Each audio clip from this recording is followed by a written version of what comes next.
Hello everyone, this is doctor Anjali. Welcome to my YouTube channel. आज की class में हम स्टार्ट कर रहे हैं laws of motion part 4 and we will do the topic uniform circular motion and non uniform circular motion. तो exactly अगर आप अपनी बुक ओपन करके देखेंगे तो एक ही टॉपिक है यूनिफॉर्म सर्कुलर मोशन, बट हमें क्या है नॉन यूनिफॉर्म के साथ इसका डिफरेंस को भी समझना है एंड सर्कुलर मोशन के कंसेप्ट को भी अच्छे से क्लियर करना है। तो अगर हम यहाँ पे यूनिफॉर्म एंड नॉन यूनिफॉर्म दोनों टर्म को नहीं लेते हैं तो एग्जैक्टली सर्कुलर मोशन क्या होता है? जब भी कोई बॉडी सर्कुलर पाथ में मूव कर रही है या फिर वो सर्कुलर ट्रैक में मूव कर रही है तो उसी को हम क्या बोलते हैं? Circular motion. अब ये यूनिफॉर्म और नॉन यूनिफॉर्म का मीनिंग क्या है? इन वेरी शॉर्ट, आपको यहाँ पे 3 इमेजेस दिखाई दे रही है। अगर आप इस सर्कल को देखोगे तो इसकी रेडियस क्या है? हर पॉइंट पे इक्वल है। ठीक है, सेंटर से रेडियस आपको हर पॉइंट पे इक्वल मिलेगी। तो that is the example of uniform circular motion.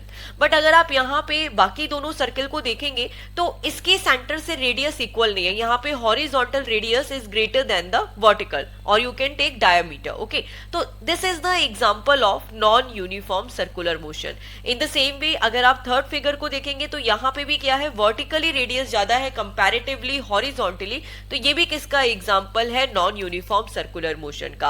अब हम इसे थोड़ा डेप्थ में समझते हैं। अभी तक तो हमने देखा कि इमेज के थ्रू, ओनली इमेज के through how can you find कि which one is uniform circular motion and which one is non uniform circular motion. अभी तक हमने क्या किया? केवल एक सर्कल की इमेज देखी और उसके थ्रू फाइंड आउट किया कि कौन सा यूनिफॉर्म सर्कुलर मोशन है और कौन सा नॉन यूनिफॉर्म सर्कुलर मोशन है। अब एग्जैक्टली हम समझते हैं यूनिफॉर्म मोशन को हमको लिखना किस तरीके से है। तो सबसे पहले यूनिफॉर्म का मतलब क्या है? Uniform means equal distance. Uniform circular motion, तो that means equal distance in equal time interval. ठीक है, तो ये केवल मोशन के रेस्पेक्ट में है।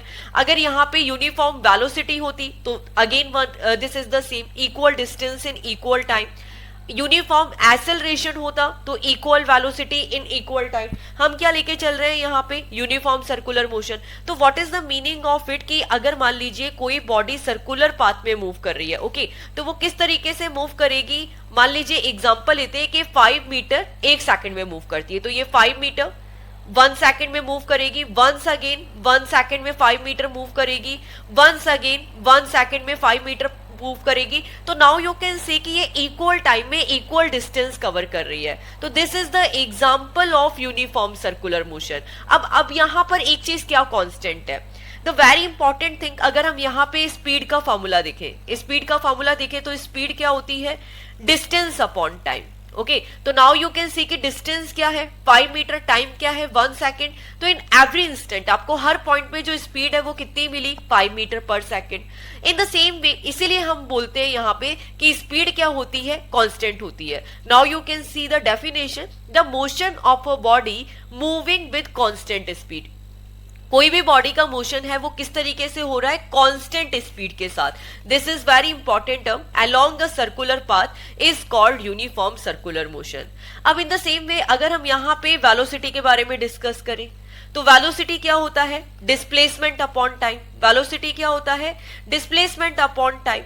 अब अगर हम यहाँ पे वेलोसिटी देखें तो डिस्प्लेसमेंट भी कितना है? 5 मीटर ही हुआ है। टाइम कितना है? 1 सेकेंड है। तो क्या इसका वेलोसिटी भी कांस्टेंट रहेगा? क्योंकि वेलोसिटी का वैल्यू भी तो सेम आ रहा है, 5 मीटर पर सेकंड। तो हम यहां पर क्या बोलेंगे? वेलोसिटी कांस्टेंट है? नहीं, वेलोसिटी कांस्टेंट नहीं है। That is the very very important fact. Once again हमने यहाँ पे क्या देखा? यूनिफॉर्म सर्कुलर मोशन के केस में कि जो स्पीड होती है वो कांस्टेंट होती है बट वेलोसिटी कांस्टेंट नहीं होती है। क्यों? क्योंकि देखो यहाँ पे 2 चीजें हैं, एक तो मैग्नीट्यूड और एक डायरेक्शन।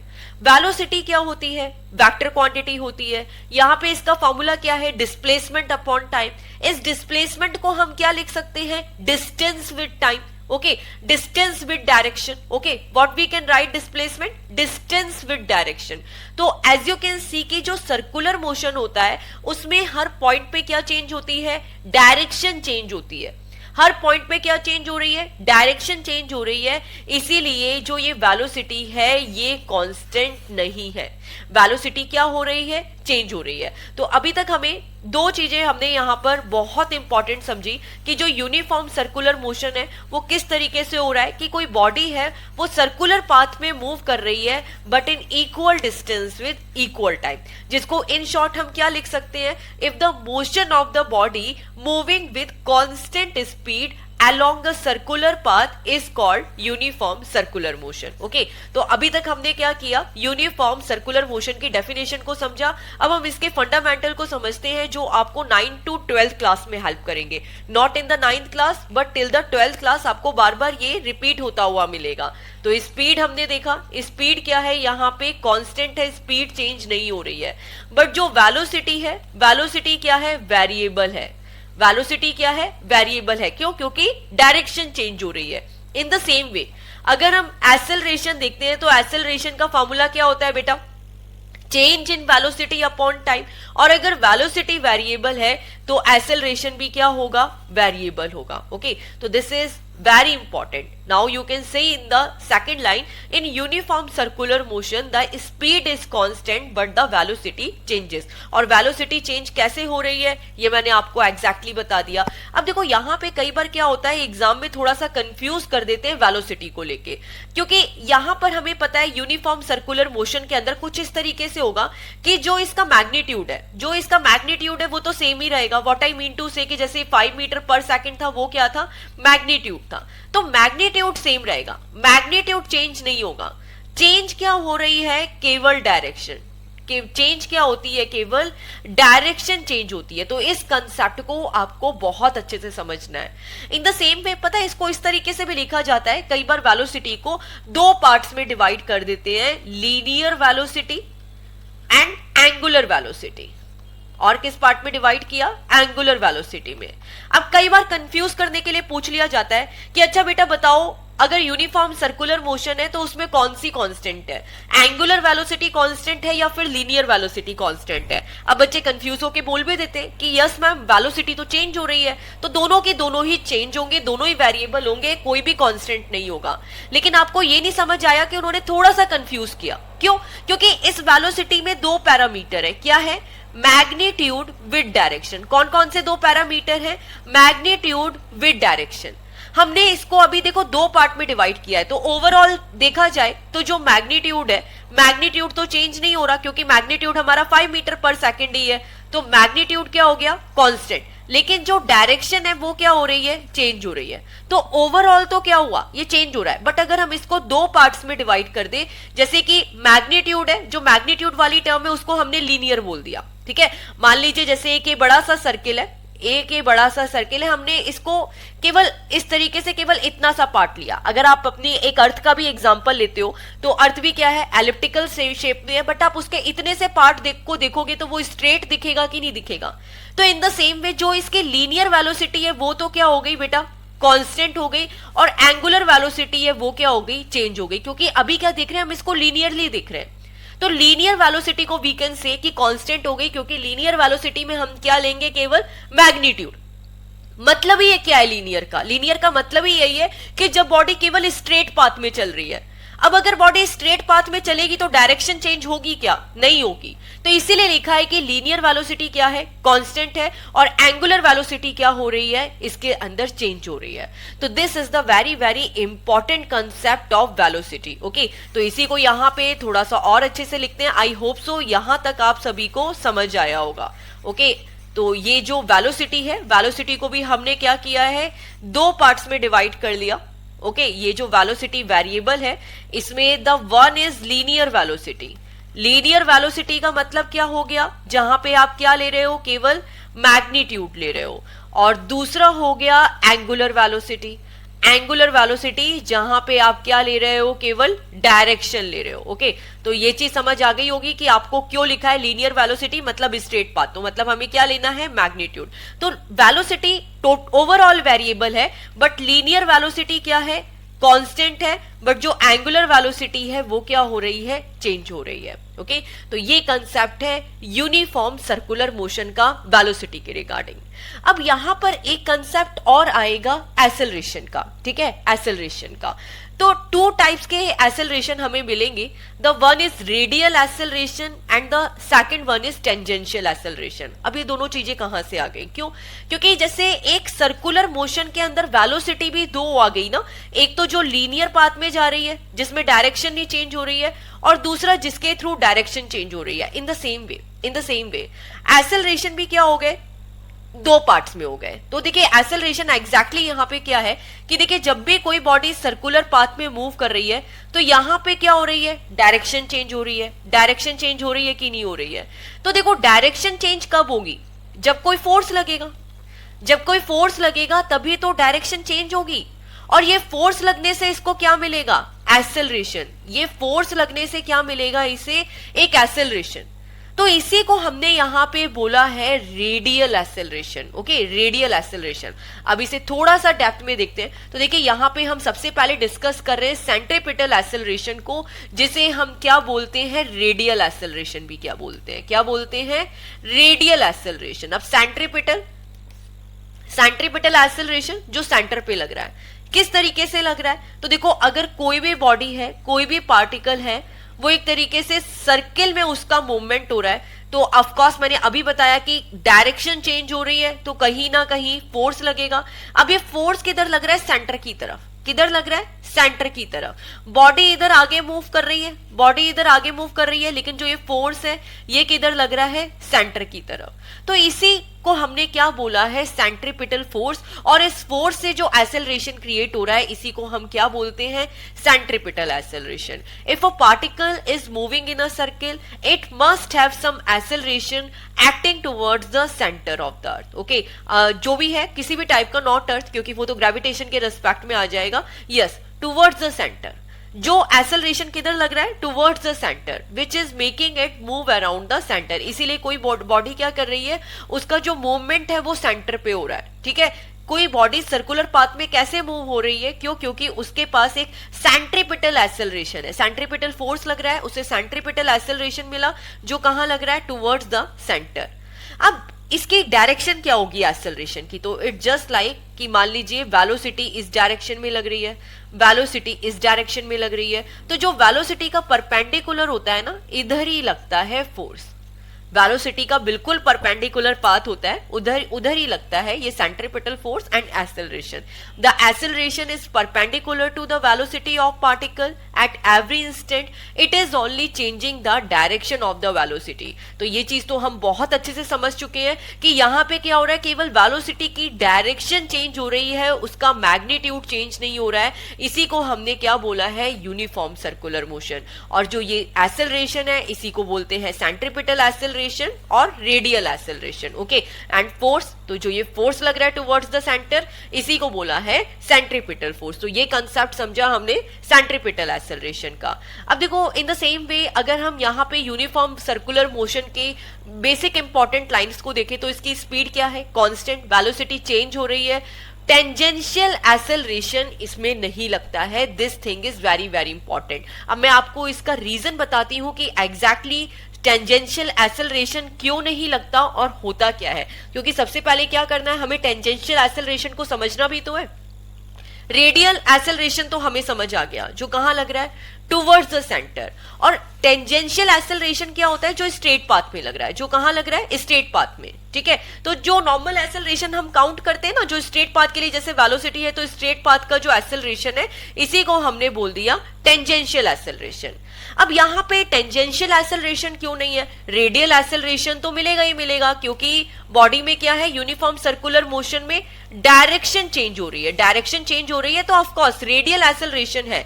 बट ये टेंजेंशियल एक्सेलरेशन क्यों नहीं है, क्यों नहीं है टेंजेंशियल एक्सेलरेशन? क्योंकि यहाँ पे एक्सेलरेशन का सिंपल सा फॉर्मूला चलेगा, change in velocity upon time. ठीक है, मैं यहाँ पे लिख देती हूँ v2 minus v1 upon t, और you can write v minus u upon t, मतलब fineness minus initial velocity upon time. अब हमने ये देखा कि जो यूनिफॉर्म सर्कुलर मोशन है इसमें वेलोसिटी तो क्या होती है, कांस्टेंट होती है। हमने 5 मीटर पर सेकंड का एग्जांपल लिया था, तो अगर 5 भी लेते हैं तो ये क्या हो गया, 0। तो because of uniform circular motion में वेलोसिटी क्या है, कांस्टेंट है, तो टेंजेंशियल एक्सेलरेशन मिलेगा नहीं मिलेगा। कौन से फार्मूले से, v minus you upon T से। जबकि रेडियल एक्सेलरेशन का फार्मूला क्या होगा, ओमेगा स्क्वायर आर, ये आपको याद होना चाहिए। इन द सेम वे वेलोसिटी क्या होगी, ओमेगा आर। तो ये चीज आपको ध्यान रखना है। ओके, किस तरीके से हम इसे सॉल्व करते हैं, तो देखिए यहां पर अगर वेलोसिटी में और एंगुलर वेलोसिटी में रिलेशन फाइंड आउट करते हैं तो ये फॉर्मूला आपको याद होना चाहिए, v equal to omega R. In the same way acceleration का फॉर्मूला, रेडियल एक्सेलरेशन का फॉर्मूला ओमेगा स्क्वायर आर, यहाँ पे बेस में r लिख देते हैं, और यहाँ पे टेंजेंशियल एक्सेलरेशन क्या हो जाता है, 0 हो जाता है। ओके, अब अगर हम यहाँ पे फोर्स का फॉर्मूला लिखें तो इन वेरी सिंपल फोर्स क्या होता है, मास इनटू एक्सेलरेशन। तो ये हो गया मास, एक्सेलरेशन की वैल्यू लिखेंगे ओमेगा स्क्वायर आर। तो यहां से ये आपको मिल गया सेंट्रीपिटल फोर्स का फॉर्मूला। क्या फॉर्मूला मिला, m omega square R. Next हम कवर करते हैं इसके अंदर नॉन यूनिफॉर्म सर्कुलर मोशन। तो देखो यूनिफॉर्म में और नॉन यूनिफॉर्म में डिफरेंस क्या आएगा। देखो जो यूनिफॉर्म सर्कुलर मोशन था इसके अंदर जो स्पीड है वो भी क्या है, कांस्टेंट है, और जो वेलोसिटी है वो क्या है, वेरिएबल है। इस वेलोसिटी को हमने दो पार्ट्स में डिवाइड किया था, एक तो जो मैग्नीट्यूड सेम है, और जो डायरेक्शन है वो क्या हो रही है, चेंज हो रही है। बट अगर हम एग्जांपल ले नॉन यूनिफॉर्म सर्कुलर मोशन का, तो नॉन यूनिफॉर्म सर्कुलर मोशन में बेटा स्पीड भी क्या होगी, कांस्टेंट नहीं होगी। स्पीड कांस्टेंट नहीं होगी, स्पीड क्या मिलेगी हमें, वेरिएबल। इन द सेम वे जो वेलोसिटी है वो भी क्या होगी, वेरिएबल होगी। ठीक है, मैग्नीट्यूड भी वेरिएबल होगा और जो डायरेक्शन है वो भी वेरिएबल होगी। किस तरीके से, क्योंकि नॉन यूनिफॉर्म सर्कुलर मोशन इस टाइप का है तो it will not cover equal distance in equal time. ठीक है, कहीं पे टाइम ऊपर नीचे होगा, कहीं पे डिस्टेंस ऊपर नीचे होगी, but equal distance in equal time interval वाला कंसेप्ट यहां पर नहीं चलेगा। तो इसीलिए वो वी कैन से कि देखो दो टाइप के अगर हम यहाँ पे एक्सेलरेशन भी देखते हैं तो इन द प्रीवियस वन में क्या हो गया था, यूनिफॉर्म सर्कुलर मोशन में टेंजेंशियल एक्सेलरेशन 0 हो गया था। क्यों, क्योंकि वेलोसिटी सेम थी। अब यहाँ तो वेलोसिटी डिफरेंट है, तो जो टेंजेंशियल एक्सेलरेशन है वो आपको 0 नहीं मिलेगा, उसकी कुछ ना कुछ वैल्यू मिलेगी। तो now you can say in case of non uniform circular motion there is some tangential acceleration. यहाँ पे आपको क्या मिलेगा, कुछ ना कुछ टेंजेंशियल एक्सेलरेशन मिलेगा, क्योंकि स्पीड क्या हो रही है, कुछ इंक्रीज और डिक्रीज हो रही है, क्योंकि कांस्टेंट नहीं है, वेरिएबल है। ओके, तो जो भी है, अगर आपको रिजल्टेंट एक्सेलरेशन टोटल कैलकुलेट करना है तो क्या होगा, radial plus tangential in the case of non uniform circular motion. But uniform circular motion के अंदर क्या होता है, केवल हमारे पास रेडियल एक्सेलरेशन होता है, क्योंकि टेंजेंशियल क्या हो गया, 0 हो गया। तो ये डिफरेंस आपको याद रखना है यूनिफॉर्म के केस में एंड नॉन यूनिफॉर्म के केस में। ठीक है, once again, in uniform circular motion speed is constant, velocity is variable, velocity का मैग्नीट्यूड सेम है बट डायरेक्शन चेंज हो रही है। But in the non uniform circular motion speed भी कांस्टेंट नहीं है, स्पीड चेंज हो रही है, वेरिएबल है, वेलोसिटी पूरी वेरिएबल है, मैग्नीट्यूड भी वेरिएबल होगा, डायरेक्शन भी वेरिएबल होगी। ओके, तो यहाँ पे हमें एग्जैक्टली टेंजेंशियल एक्सेलरेशन भी मिलेगा ही मिलेगा, क्योंकि वेलोसिटी चेंज हो रही है। एक्सेलरेशन का फॉर्मूला क्या होगा, v2 minus v1 upon T. अब दोनों की वैल्यू अलग अलग है, एक की 5 है, एक की 3 है, टाइम तो कुछ ना कुछ होगा, तो आपको टेंजेंशियल एक्सेलरेशन मिल ही जाएगा। ओके, तो ये कंसेप्ट पढ़ा हमने non uniform acceleration and uniform acceleration का। ओके, इसी के बाद हम करते हैं यूनिफॉर्म सर्कुलर मोशन के कुछ न्यूमेरिकल। ओके, तो सबसे पहले इसका फॉर्मूला रिवाइज करना, इट्स वेरी वेरी इंपॉर्टेंट। अगर हम बेसिक फॉर्मूला देखते हैं न्यूटन फर्स्ट मोशन की इक्वेशन का, तो न्यूटन की फर्स्ट इक्वेशन क्या है, v equal to u plus a t. Second equation क्या है, s equal to u t plus half g t square. And third equation क्या है, v square minus u square equal to 2as। तो ये तो है मोशन की 3 equation. इन तीनों इक्वेशंस में हमें कुछ मॉडिफिकेशंस करने हैं एंड देन इसके बाद हमको क्या करना है, न्यूमेरिकल को सॉल्व करना है। तो देखिए, आपको केवल इतना ध्यान रखना है कि अगर कोई चीज नीचे से आप ऊपर फेंक रहे हो कोई भी चीज नीचे से ऊपर फेंकी तो उसके पास कुछ इनिशियल वेलोसिटी तो होगी, बट फाइनल वेलोसिटी क्या हो जाएगी, जीरो। क्यों? क्योंकि नीचे से ऊपर गई, फिर से ऊपर से नीचे ही आएगी ना, तो जब जीरो हो जाएगी तभी नीचे आएगी। तो इनिशियल वेलोसिटी इसके पास कुछ होगी, बट फाइनल वेलोसिटी क्या हो जाएगी, zero. In the same way अगर आपने कोई चीज ऊपर से नीचे फेंकी तो इसके पास क्या होगा, इसके पास क्या होगा, इनिशियल वेलोसिटी। अब ये u इधर हो गया, इसकी इनिशियल वेलोसिटी क्या होगी, जीरो होगी, एंड फाइनल वेलोसिटी की कुछ वैल्यू होगी। तो ये कंसेप्ट आपको ध्यान रखना है अगर आप कोई चीज को नीचे से ऊपर फेंक रहे हो या फिर ऊपर से नीचे फेंक रहे हो। ओके, तो इनिशियल क्या लेना है, फाइनल क्या लेना है। यहाँ पे v equal to u plus a t, v क्या होता है, फाइनल वेलोसिटी, u क्या है, इनिशियल वेलोसिटी, a क्या है, acceleration, t is time, s क्या है, distance, ut plus half g t square, g is the acceleration और यू कैन रे a। अब नीचे से ऊपर फेंकोगे तो a को you can change with the g। The third one v square minus u square equal to 2as। Okay, तो अब इनकी का यूज करते हैं। तो देखिए क्वेश्चन किस तरीके से दिए हुए हैं। The first question is a athlete is running on a circular track. एक एथलीट है जो सर्कुलर ट्रैक में रन कर रहा है। ओके, तो he runs a distance of 400 metre.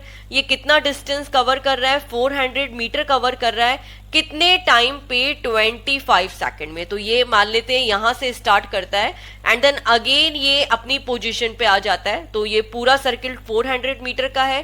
कितना टाइम लगा इससे, 25 सेकंड का टाइम लगा। आपको स्पीड और वेलोसिटी कैलकुलेट करनी है। तो स्पीड का फॉर्मूला क्या होता है, डिस्टेंस अपॉन टाइम। तो ये हो गया 400 मीटर, टाइम क्या है 25 सेकंड। आप कैंसिल आउट करोगे, कितना मिला, 16 मीटर पर सेकंड। तो ये तो हमने स्पीड कैलकुलेट किया। वेलोसिटी क्या होता है, डिस्प्लेसमेंट अपॉन टाइम, यही होता है, डिस्प्लेसमेंट अपॉन टाइम। अब यहाँ पे डिस्प्लेसमेंट कितना है, तो देखो जहां से डिस्प्लेसमेंट क्या होता है, फाइनल माइनस इनिशियल, ये हम अच्छे से समझ चुके हैं। इसने यहां से स्टार्ट किया और वो यहीं पे पहुंच गया, तो डिस्प्लेसमेंट कितना हो गया, जीरो। टाइम 25 सेकंड, जीरो का डिवाइड करोगे तो आपको वेलोसिटी कितनी मिली, 0 मीटर पर सेकंड। ओके, अब हम आते हैं एग्जांपल नंबर 2 पे। A aeroplane taxies on the runway for 30 second with the acceleration of 3.2 metre per second square. तो यहाँ पे aeroplane taxies on the runway, time कितना है 30 सेकंड का, जो एक्सेलरेशन है वो गिवन है 3.2 metre per second square. Before taking of how much distance would it have covered on the runway. अब इसने कितना डिस्टेंस रनवे पे कवर किया होगा। तो देखो यहाँ पे अगर हम एस को और एक्सेलरेशन को देखें तो इसको लेके कौन सा फॉर्मूला है, तो ऑफकोर्स एक तो v square minus u square equal to 2as होगा। तो फाइनल वेलोसिटी तो हमारे पास है नहीं, लेकिन वो जैसे ही स्टार्ट होता है तो उसकी इनिशियल वेलोसिटी क्या होगी, जीरो होगी। ऑफकोर्स इनिशियल वेलोसिटी क्या होगी, जीरो होगी। इसी के बाद उसने स्टार्ट किया होगा, तो फाइनल वेलोसिटी हमें पता नहीं है, इसीलिए हम यहाँ पे क्या करते हैं, थर्ड इक्वेशन का यूज नहीं कर सकते। तो this is the very important task कि हमें कौन सी इक्वेशन यूज करनी है, ये आपको आना चाहिए। v equal to u plus a t ले नहीं सकते क्योंकि डिस्टेंस नहीं है, तो सेकंड वन ले सकते हैं, s equal to u t plus half a t square. Okay, तो हम क्या लेते हैं, सेकंड इक्वेशन लेते हैं, s equal to u t plus half a t square.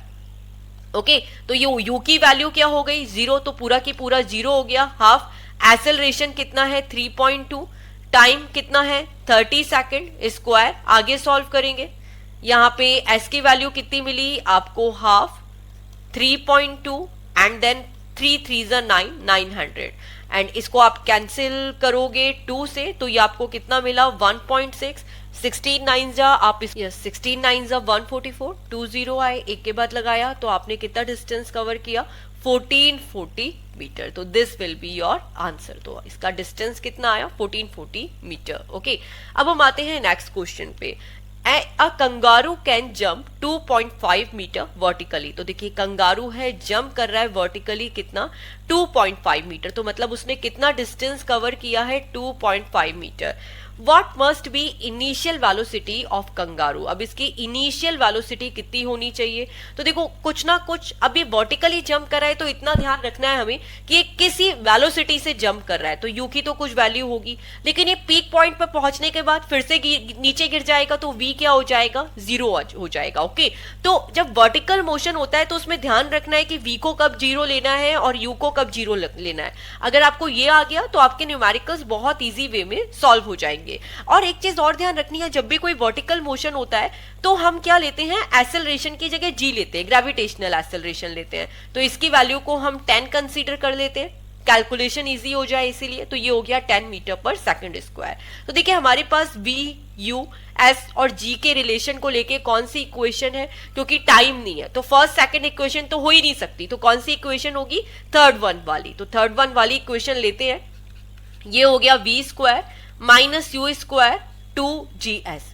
Final velocity क्या है, 0 है, हमें क्या मिला, minus u square equal to 2gs। अब आपको यहां पर एक बहुत इंपॉर्टेंट चीज और याद रखनी है कि देखिए जब भी कोई चीज नीचे से ऊपर फेंकेंगे, ऊपर से नीचे फेंकेंगे, तो जो ये इक्वेशन है इनमें क्या हो जाता है, जी आ जाता है। ओके, अब जब नीचे से ऊपर फेंकते हैं तो जो एक्सेलरेशन की जगह क्या पुटअप करेंगे, माइनस जी, और ऊपर से नीचे फेंकेंगे तो ये g क्या होगा, पॉजिटिव होगा। अब नीचे से ऊपर के केस में क्या इक्वेशन होगी, तो देखिए फर्स्ट इक्वेशन क्या है, v equal to u plus a t, तो v तो हो गया 0, u की वैल्यू कुछ ना कुछ होगी, a की जगह हम क्या पुटअप करेंगे, माइनस जी टी। ओके, तो ये हमारी इक्वेशन बनेगी कौन से केस में, जब हम नीचे से ऊपर फेंकेंगे। अब इससे आपको इक्वेशन क्या मिल गई, u equal to g t. कैसे आई, तो देखिए यहाँ पे u इधर क्या है, प्लस में है, लेफ्ट हैंड साइड में गया माइनस में, तो ये क्या हो गया, u माइनस जी टी। तो एग्जैक्टली माइनस से माइनस कैंसिल आउट हुआ, आपको ये मिली first equation, u equal to g t. In the same way अगर हम यहाँ पे सेकंड केस में लेते हैं तो सेकंड केस में क्या हो गया, u टी, एंड g की जगह जो ये एक्सेलरेशन है इसकी जगह क्या पुटअप करेंगे, माइनस जी, तो इक्वेशन हो जाएगा minus half g t square. Okay, नीचे से ऊपर फेंकेंगे g नेगेटिव होगा। इन the same way v square minus u square किसके इक्वल हो गया, माइनस 2gs के, बट अगेन v की वैल्यू 0 है तो क्या हुआ, माइनस यू स्क्वायर 2gs, तो आपको यहाँ पे u स्क्वायर की वैल्यू क्या मिल गई, 2gs। ओके, जब बॉडी ऊपर से नीचे आती है तो u 0 हो जाता है और जो एक्सेलरेशन है वो पॉजिटिव g के इक्वल ही होता है। ओके, तो इसी बेसिस पे हम आगे चलते हैं। The first equation is v equal to u plus a t. Okay, तो यहाँ पे v तो कुछ वैल्यू होगा, u की वैल्यू क्या है, 0, तो v equal to g t. Second is s equal to u t plus half g t square, तो यहाँ पे u की वैल्यू तो 0 है, तो यहाँ पे ये किसके इक्वल हो गया, हाफ जी टी स्क्वायर के इक्वल हो गया। थर्ड में u की वैल्यू 0 है तो v square equal to 2gs। Okay, तो in this way we have to do the questions. Okay, तो यहाँ पे एज यू कैन सी ये कौन सा एग्जांपल है, जब ये कंगारू नीचे से ऊपर जा रहा है, तो नीचे से ऊपर जा रहा है तो जो g के आगे क्या आ जाएगा, माइनस का साइन आ जाएगा, माइनस जी लेंगे। ओके, तो हमें क्या मिला, minus u square equal to minus 2gs, minus से माइनस कैंसिल आउट हुआ, u square equal to 2gs। अब हम यहाँ पे u कैलकुलेट करेंगे, g की वैल्यू कितनी रखेंगे, यहाँ पे 10, ऑफ कोर्स g तो 10 ही लेंगे या 9.8 भी ले सकते हैं, एग्जैक्टली 9.8 होता है, बट हम कैलकुलेशन इजी करने के लिए क्या ले लेते हैं, 10 ले लेते हैं। और s कितना गिवन है, 2.5, तो एग्जैक्टली आपको u स्क्वायर की वैल्यू क्या मिली, 25 मीटर पर सेकेंड, और u की वैल्यू क्या मिली, अंडर रूट ले लोगे 25 का तो कितना मिला, 5 मीटर पर सेकेंड। तो हमें इनिशियल वेलोसिटी यहाँ पे क्या मिल रही है,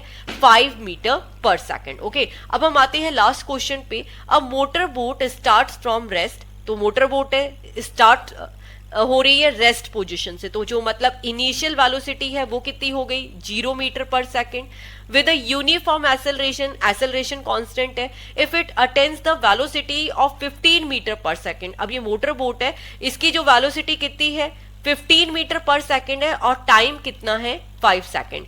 calculate the acceleration and travel in that time. अब हमें कैलकुलेट क्या करना है, एक्सेलरेशन कैलकुलेट करना है और टाइम कैलकुलेट करना है। तो आप पूछ सकते हो कि मैम यहाँ पे एक्सेलरेशन को जी क्यों नहीं ले रहा है, क्योंकि बेटा जो मोटर बोट है ये हॉरिजॉन्टली चलती है ना, इस तरीके से।